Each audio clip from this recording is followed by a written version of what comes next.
Hello everyone and welcome back to the channel. Today we have the tiny QX90 from Eachine, and the only reason why I still have the box here is I thought it was pretty interesting. I had not seen them use this sort of, I guess you might call this a jeweler's box or something like that, where it's all clear. But they've got some nice foam there. It should provide us with a nice little carrying box for this guy for mobile quadding around. And you can see from the front, it comes in 3 different versions: FR Sky, Fly Sky, and DSM2. They marked a dark dot on DSM2, so I presume that's the one I got. We have a nice little instructions for binding up and some specifications. Oops, just a one-sheeter, it looks like. Thought I had 2.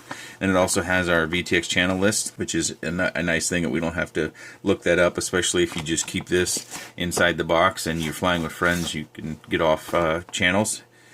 And yeah, so that's about it. You know, it shows arming and angle mode here, and it shows our channel map.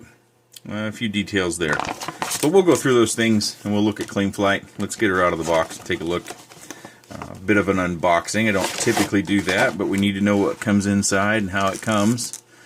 We've got a balance lead to charge 2 batteries. Extra set of props. These look familiar. CG022 or something like that. I think I have one of those somewhere. You can see how it's cut all the way through. I'll pull it out the bottom. Camera is not mounted up. What's in here? We've got some Velcro. Oh, interesting.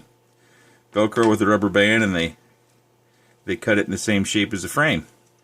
So we have one piece to go on the quad itself, this side, and then the fuzzy side goes on the batteries. And they stacked both batteries in here. Oh, we got a prop remover too. Different kind of one. And if you've seen my previous videos, I always recommend holding on to these. Let me get these out, see if they're marked in any way.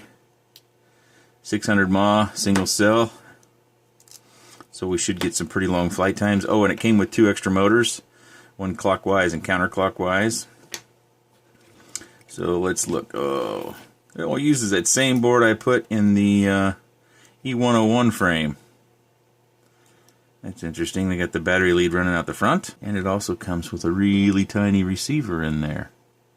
That's also quite interesting. I'm interested in seeing how that's wired up. Looks like it's just a 3-wire setup.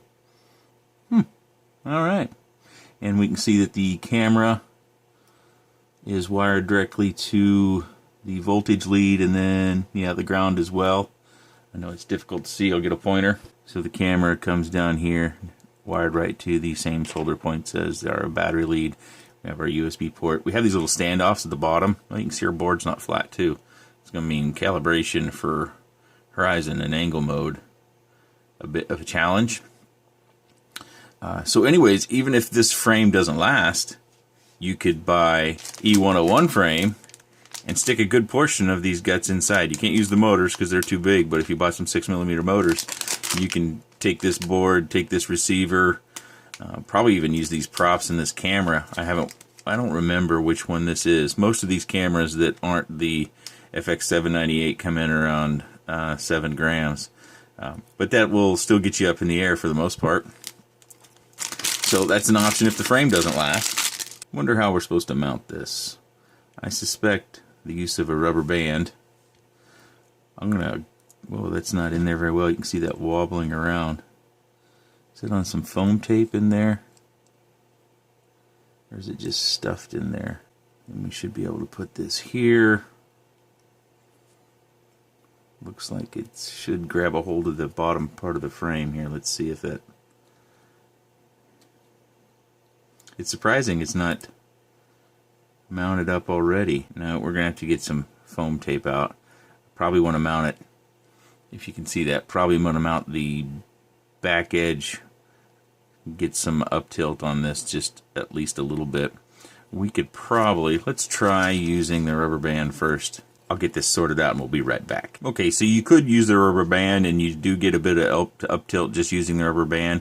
And then what I've done is I've just kind of hooked the back side of the camera VTX combo along the back here. I'm not crazy about that. My preference, because it is going to vibrate and eventually that carbon fiber is going to wear down that little white stuff that we see down here that's covering the battery leads and how they're soldered onto the back PCB.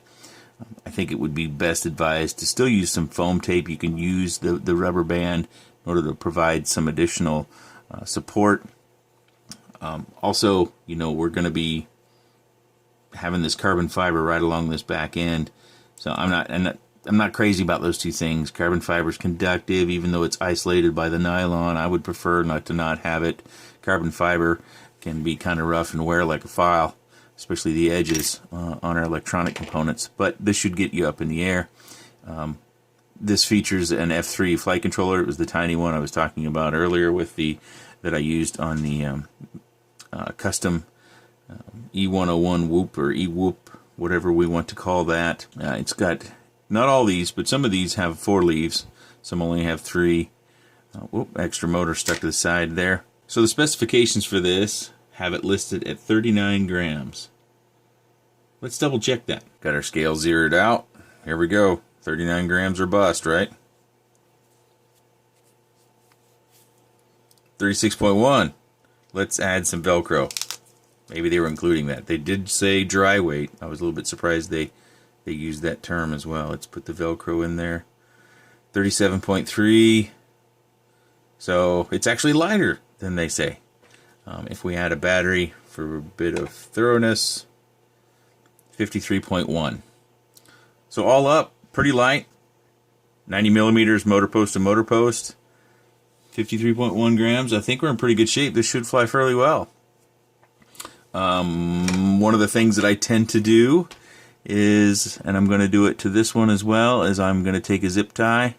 I'm going to loop it through here, run it through one of the lobes, and poke it out above, just about to here. That way, if we come down in a crash, the zip tie at the very least dampens the impact on the lobes. It also keeps us from hitting a motor stem. And that's one point of concern about these. When you see a hub on these propellers that the prop stem can't go through, that means that if this hits, that's going to distribute the force down into the motor stem, and the hub doesn't come down far enough so that motor stem is then connected to the end bell.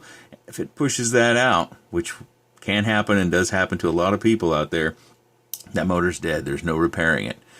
So if you have the ability, I would take a smaller than 1 millimeter drill bit and drill through there, or swap these props out for one with a deeper hub. Like the Hubsons have a deeper hub where the hub comes right down on top of the bell, and there's a little bit of slop in these stems to where it'll come up, and when it spins up on thrust, and it doesn't actually, the hub does not rub on the motor cap. So it's not a wear issue. It's not going to slow you down. It's a protection issue. You're going to end up breaking these props. So if you do, I would buy props like the Ladybird, the Walkera Ladybird props, or even the Hubson props, or there's some gym fans that they might fit on here. I think they're 66 millimeters. We should be able to come right in underneath the lobes. Those would definitely give you more thrust because they're longer props. But you want to be careful, because you can destroy some motors very quickly, and possibly even more than one. So you come down, at an angle and you hit something on just one side, and even with my protection scheme, that is a possibility. But so be careful with your props. I'm going to add some lobe and motor protection here with my zip tie that I just mentioned. Charge up some batteries, and we're going to go fly it around. So the first thing I noticed is this is the Maiden, and this sucker is twitchy, and it's the throttle responsive is kind of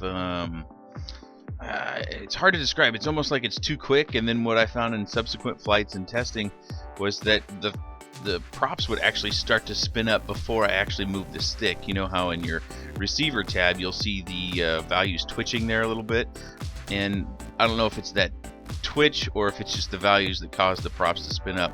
So I do a couple of things to change this, and I'm happier. I changed the minimum throttle and the sticks, minimum stick commands, and that seems to help. But as to this flight, it flies pretty well. I'm pretty happy with this.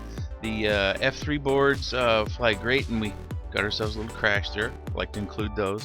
I did change props. The first set of props that you saw there, they had a lot of jello, and I just think that they weren't very well balanced. So I went to some Walkera Ladybird props, and they stay on better, as well as seem to be more stable.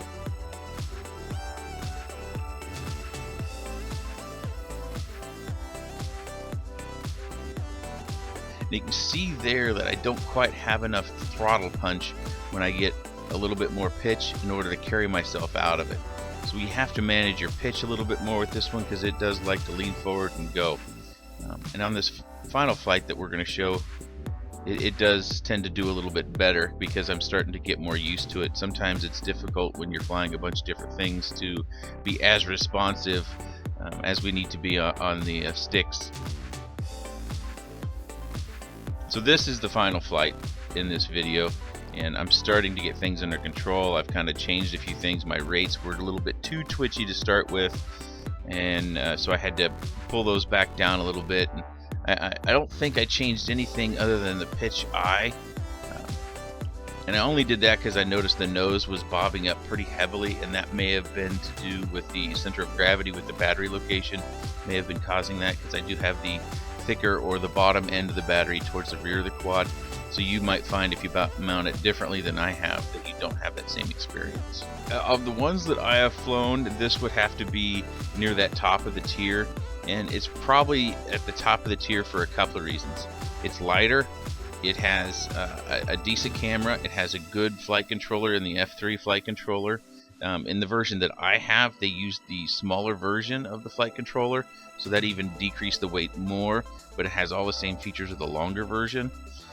I do think there's a few things, of course, that we can do to get more out of this. If you find that it's a little bit too tepid for you, you can change out the battery connector and lead for a thicker gauge wire and JST.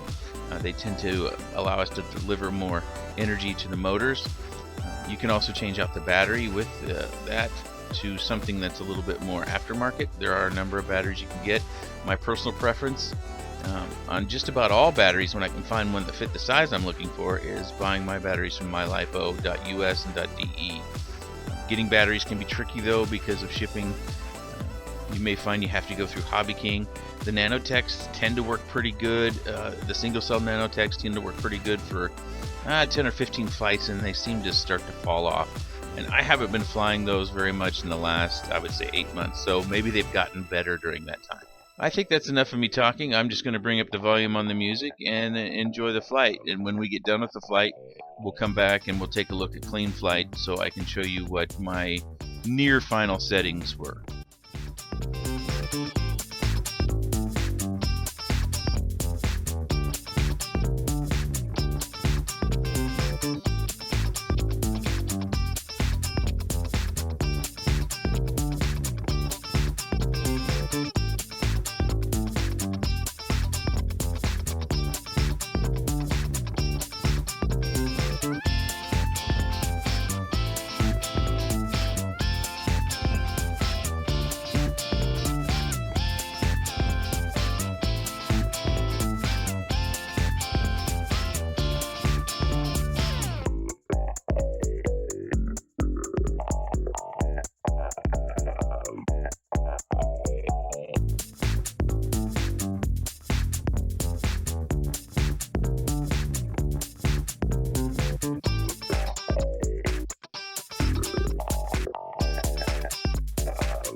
Here we're going to take a look at the clean flight configuration, and you can see here this is the basic window when we're connected.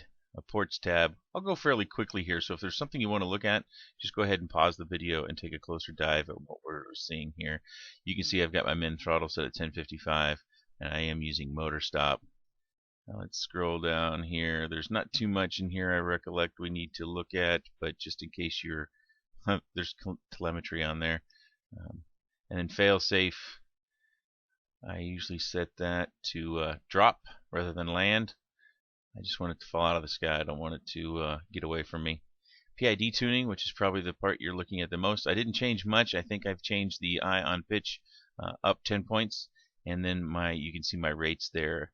I brought them down to 0.75. I had them at 0.8, but I left the yaw rate at 0.8. I like yaw tends to need more authority. You can see the PID controller is the multi-wii. I do have my radio on, and you can see with my radio just sitting here static how some of the numbers are kind of twitching a single value. And you can also see the movement. And I've got my switches set up. And probably the most important part you probably want to look at in this screen is the stick min, the stick center and stick max. You want to make sure that those are somewhere near those values. Of course, stick center should be at 1500, stick max should be at 2000. But it should also fairly closely match your actual travel. Like you can see mine there is 1903, so I need to change that, don't I? And I've got my RC rate at 1 and RC expo at 0.3. And down here you can see if you ever need to make any changes or you're going to flash over to Betaflight and reset up RX PPM. And in this case, because it's the DSM2 version 1024. My modes, I'm just using 2 of the switches here. We've got the arm, goes here, and then we've got horizon. And everything else is acro and air mode. Now let's scroll down. You can probably find the air mode down here at the bottom. Yeah, if I go to the middle position on a 3-position switch, it goes into air mode. And then the bottom position, which is horizon. And I leave horizon on there. That way if I happen to pass it off to my son, or if I'm in the company of someone else who isn't a very experienced flyer, they'll be able to use that as well. Kind of assist them a little bit. Really isn't anything else to see here. We can drop to the CLI and I'll show you the version. You can see it's got an SP-F3 Evo board inside. It's running Clean Flight 1.13. Alright, let's jump back to the desk. So this one's pretty fun, isn't it? I was pleasantly surprised. Outside of the original props, they might have either a balance issue or maybe they just the hole isn't centered, but that created quite a bit of jello. I swapped out to these Walker Ladybird props and took care of it. Look at that one. It's not even in very good shape. Might be from one of my crashes, though.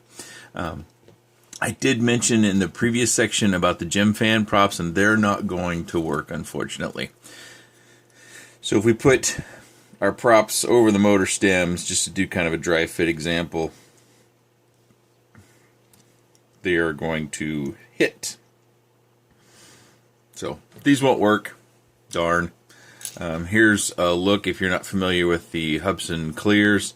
These are actually come under the name of Funta. I buy them from Amazon, and you might be able to see in here see how my screwdriver goes in there. They drill out the hub and then they drill out the motor stem, and the hole doesn't go clear to the top. But generally speaking, on these motors, you can press this all the way down to where that hub comes down to the case, kind of like you see here. But there's a little bit of play in there. Hopefully you can see that. So these are decent. I'm not going to say they're the best. I fly with these quite a bit. They're very, very durable. Rarely break one of these. I don't actually break these very much. These are the ones I put on there, and I took this little guy for 7 or 8 flights one day, and maybe only 4 or 5 the next. But I've had probably about 15 flights on this thing.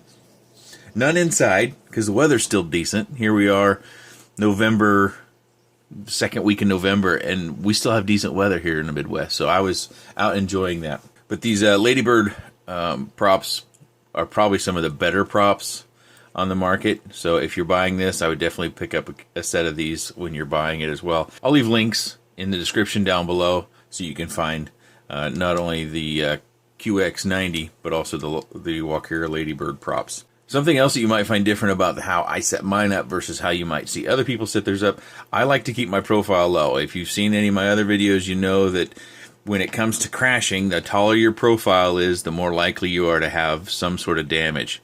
And so I put my camera down here low, and you might not like that. I'm not going to say that's a bad thing or not. It's kind of personal preference. If you're not enjoying your flying experience, then what does it matter whether you incur some extra damage possibly or not? And this doesn't ensure you won't get extra damage, but I always try to keep the profile down. And so you see I added some foam tape here to the backing. And then I put a piece here on the front. And in that flight, I think I'm kind of on the verge of being out of control all the time, which made it extra fun. But that's probably because I've got some pretty good up tilt there. So I was, flying like this. If this is level, I was probably flying at a pretty good angle the whole time. But it was a lot of fun. I crashed a number of times, but I picked out one of the more fun flights.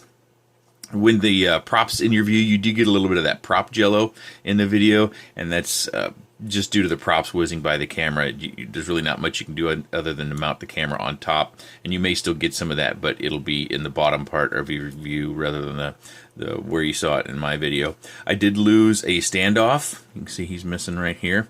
I don't know if it was loose and then I lost it in a crash, but it doesn't look like anything was damaged. And quite honestly, you don't need those standoffs. You could probably lose about a gram and a half by removing the standoffs. You're going to be landing on the battery anyways. Most of these other micro brushless we have that bottom out the battery, we land on the batteries anyways. Even if you crash, there's nothing you can do. Say you have a top-mounted battery and you end up landing on the battery on the top. There's nothing you can do about that. Unless you're a perfect pilot and you never crash and you come in for the softest landings possible and you always come in on a really flat surface, the battery is just like the quad. They're going to take some damage. So don't worry about that too much. I've crashed on a bunch of these batteries. I've never had one explode. Not saying they won't. I'm just saying it hasn't happened in all my flights. But I enjoy this one. I really like the size. I like the frame design of being a true X. I like the fact that in this version, and I noticed, I looked online, and it used to come with a different board. I think it was still an F3 board, but it was longer. And so I think that forced a lot of people to mount the camera on top. But now that you're using this shorter version of the F3 board, you can actually put your camera down low. And I am a fan of these F3 boards. I think F3 boards, or F4 as they're starting to make appearances, or maybe even F5 in the larger brushless quads, they fly better. They're more responsive. They tune quicker. Betaflight works on them better. This isn't even running Betaflight, and I thought with the stock PIDs and how it's configured, it flew pretty well. So if you're interested in picking up a micro brushless, I highly encourage you to take a look at this one. And I think in a following video here in the next couple of weeks, or a couple videos, I'll do a comparison of the micro brushless that I have. I have about 6 or 7 of them now, and we can set them all out and take a quick look at them, and I don't know, maybe I'll give you my opinion on all of them or one of them or something like that. But as far as my experience with the micro brushless, I've flown a number of them. Some of them I no longer have because I destroyed them, but this is one of the more fun ones. I would highly encourage you to check it out if you're interested. Okay, if you have any questions or comments, leave those in the section down below, and I'll leave you with a little bit more flight footage.